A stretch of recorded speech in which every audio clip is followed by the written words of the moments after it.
Mondial Sport, leader de l'équipementier au Sénégal, nous avons proposé des blousons de très haute qualité. Blousons Yagini, vert, noir, Rafet du Sénégal, c'est à 20 000 francs. Maillot, nous avons les plus grands équipements.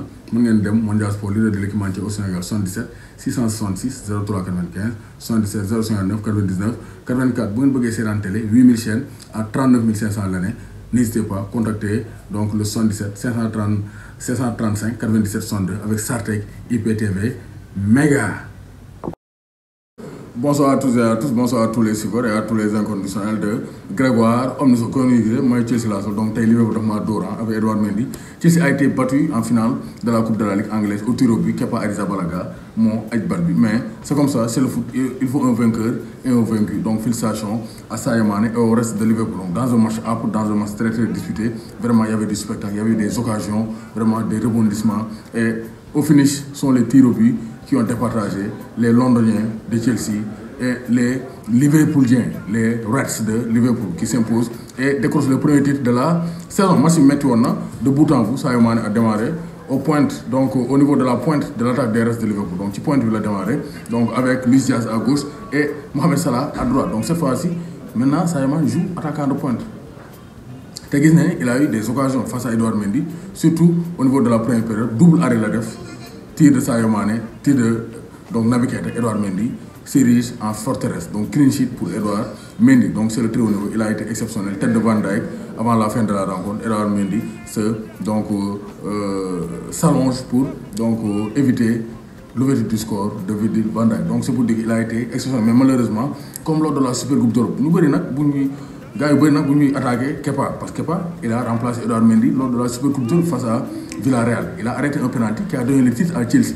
Thomas Tuchel il faut dire de la face à Flojo. Pourquoi pas refaire la même chose, la même tactique pour avoir le même résultat. Mais cette fois-ci, on n'a pas eu le même résultat. Donc Chelsea a été battu au tir au but. Donc félicitations au reste de Liverpool et félicitations à Sadio Mané. Mais Sadio Mané a été sorti. Il était débuté parce que c'est un gagnant, c'est un compétiteur, il ne voulait pas sortir. Mais c'est comme ça, comme c'est le regard pointe, Jota Fomodougou après, parce que Luis Diaz a été exceptionnel sur le côté gauche.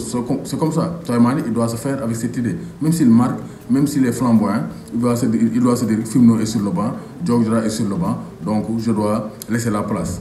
Il va démarrer sur le banc. Donc c'est très clair. Maintenant, c'est à lui de voir s'il va continuer dans cette lancée, voilà, s'il veut être indiscutable dans un autre club, il doit donc vraiment revoir son avenir. Donc, contrat en 2023, donc il doit donc vraiment s'asseoir et réfléchir par rapport à la poursuite de sa carrière. Donc, ça c'est très clair. Donc, lors de Angleterre, c'était donc du très haut niveau. Les 11 jours de champ, les 10 jours de champ ont tiré et tous les 10 jours ont marqué. Du côté de Liverpool, du côté de Chelsea. Mais donc au niveau des gardiens, Keller a marqué, mais Kepa n'a pas marqué. Kepa a keppul bal, papa dafa aj bal. Donc c'était sa soirée, mais c'est comme ça, c'est le football. Donc ça c'est très clair. Donc vous avez aussi tournoi éliminatoire basket Coupe du Monde, Égypte, Modo RDC et remet en jeu la première place du groupe. Donc Sénégal, RDC, Moko Dorundem. Donc là aussi, donc on doit jouer face au Kenya. Donc une victoire s'impose. Donc ça c'est très clair. Donc les Sénégalais ont été prolifiques durant ce week-end. Sadio Mané Dougalou, mais Famara Diédhiou a marqué donc, lors de la victoire de Alanya Sport face à Konya Sport. 8e but de Famara Diédhiou, il a marqué sur penalty. Mamba Diam aussi a marqué. Donc Boulaye aussi a marqué.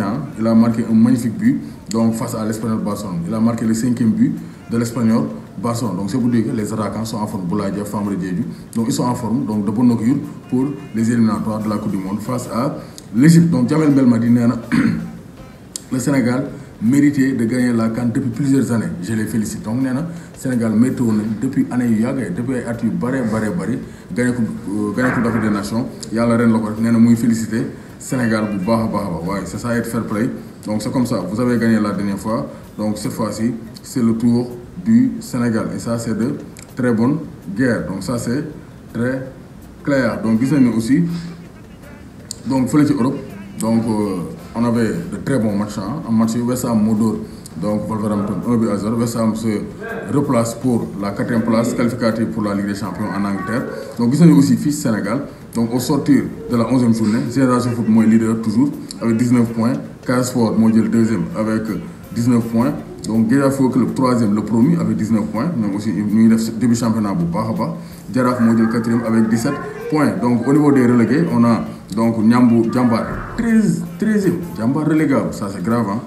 Ndiambour moo jël Ndaare donc à 8 points donc gis nañ ne voici les résultats Jambar Douane moo ko fekk taxé ko 1-0 Teungueth FC Linguère 0 partout Teungueth FC il n'arrive plus à marquer Youssou Fada wax na ko on n'arrive pas à marquer on ne peut pas gagner ku dugal donc doo mën a gagner il y a des problèmes d'efficacité offensive donc Bouli Junior Sambou manque fortement donc à Teungueth FC donc Pikine moo fekki Gorée dóor ko Mafa bi ku ci bokkul xiir bi da lay dal donc Pikine dóor nañ xiir bi waa Gorée ba mu saf-saf donc 4-0 Guédiawaye Football Club Génération Foot 1 but partout Senef Excellence bu Thiès Mbour Petite Côte 0 but partout ASC Ndiambour Casa Sport 0 but partout Dakar Sacré-Cœur Jaraaf 0 but partout championnat Sénégal 4-0-0 benn 4-0 rek moom mooy match Pikine bi sinon yéen yëpp 0-0 1-0 donc vraiment suñu efficacité championnat bi war nañ ko xalaat parce que donc début championnat bi neexoon na y avait beaucoup de buts mais cette fois-ci ça ne va pas donc Boulaye Dia donc il a été boosté par le Sacre des Lions Sadio Mané mu ngi ci forme mais Boulaye Dia aussi mu ngi ci forme il a inscrit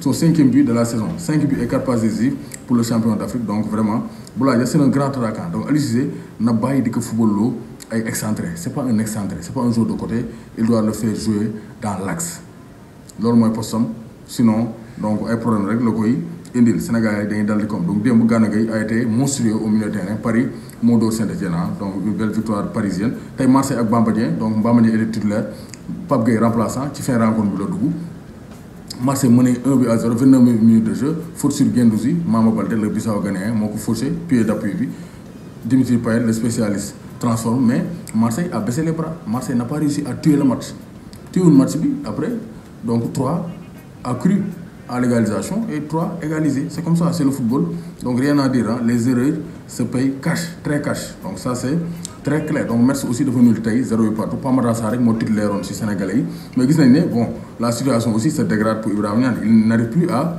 jouer il rentre plus pour être remplaçant donc c'est compliqué Ibrahima Niane le jeune attaquant sénégalais donc vraiment il a du mal maintenant à avoir du temps de jeu du côté du FC Metz donc il doit vraiment donc Antonetti doit lui redonner sa chance parce que c'est un très bon attaquant il peut vraiment aider Metz à se maintenir donc Mafouta le centrafricain moom mooy joué ak Boulaya ñoo newoon ci kaw mais donc Nicolas de Préville moo dugg remplaçant ak Opanguet Niang et donc RC sur le banc de même que Ahmed Salif Mbengue de Pam Ndiaga Yade donc ñu bëri nañ ma la Ana Matar donc kii Maodo Lamine Gueye a été prêté à Paris FC dugal na sax dernièrement il a marqué 2 buts bañ ko prêté Paris FC ensuite il est sorti sur blessure dafa blessé loolu moo xaw a donc indi tache noire mais week-end bi quand même c'était bon mais les grosses équipes ont peiné City ci week-end bi 1-0 la dóor te Rodri def football bi arbitre da koo jàppale 1-0 Real 1-0 fin temps la dugal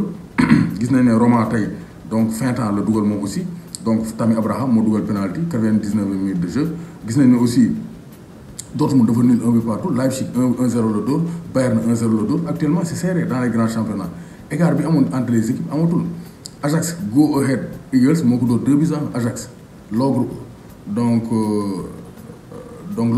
l'ogre Ajaxide donc Ajax dañ ko dóor donc c'est pour dire que c'est compliqué football bi léegi kenn moomu ko donc Olympiakos bon bu Pape Abou Cissé ñoom ñoo doon 2-0 donc Pape Abou Cissé Ousseynou Ba était titulaire dans l'axe donc Ousseynou Ba c'est un très bon défenseur moom aussi il revient en force il est titulaire avec Olympiakos donc moom aussi il tape toujours à la porte de l'équipe nationale du Sénégal donc ça c'est très clair donc information génn na donc dañ doon wax dañuy suspendre Russie mais la Russie ne va pas être exclue des barrages donc FIFA génn na note donc Russie nan lay demee la Russie devra jouer sous bannière neutre et disputer ses matchs à domicile hors de son territoire annonce la FIFA donc Russie bu ñu jouer ils vont jouer dans un terrain neutre mais pas à Saint-Pétersbourg ni à Moscou ils vont sortir de la Russie dem jouer sous bannière neutre c'est-à-dire l'hymne et le drapeau russe seront par ailleurs bannis des compétitions internationales donc bu ñu jouer ils vont jouer sous bannière neutre mën na sol maillot weex sans drapeau russe sans hymne national russe donc noonu lay demee pour bañ a pénaliser les Russes donc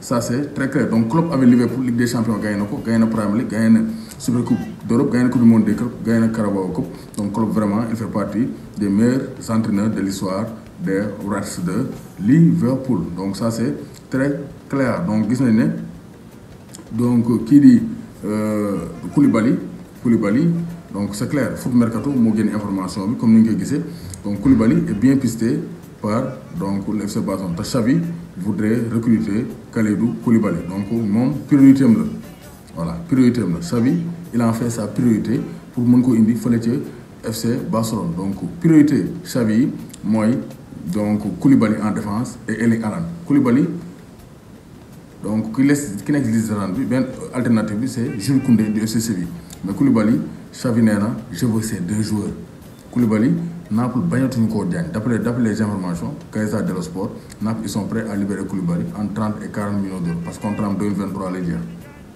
et ça sera un très bon challenge Barça aussi il veut recruter donc kii di donc Erling Haaland pour mën koo teg à la pointe de leur attaque Aubameyang c'est un grand attaquant mais il a donc 32 ans donc il va bientôt terminer sa carrière alors que Haaland il va venir apporter sa jeunesse pour s'inscrire dans la durée avec le FC Barcelone donc par ci moment boobu nag la Sadio Mané war a mën a profité donc dem fële ci Real Madrid parce que Mbappé wóorul mu dem bu Mbappé demul Sadio Mané peut être un renfort sérieux de l'attaque du Real Madrid parce que Sadio Mané Vinicius Benzema c'est une attaque à faire allure parce que comme Hazard n'arrive pas à prouver Rodrigo est encore trop tendre Asensio muy ñëwaat quand même mais un joueur comme Sadio Mané du moroom booyoo donc il peut s'imposer du côté du Real Madrid parce que kaam à Liverpool dina gën a métti parce que Luis Diaz gis ngeen ko muy toj Salah du génn c'est le patron de Liverpool donc Firmino Diogo Jota ak Sadio Mané ils vont se disputer la pointe de l'attaque même si turnover dina am mais au fur et à mesure Sadio Mané va voir son temps de jeu diminuer te loolu c'est pas bon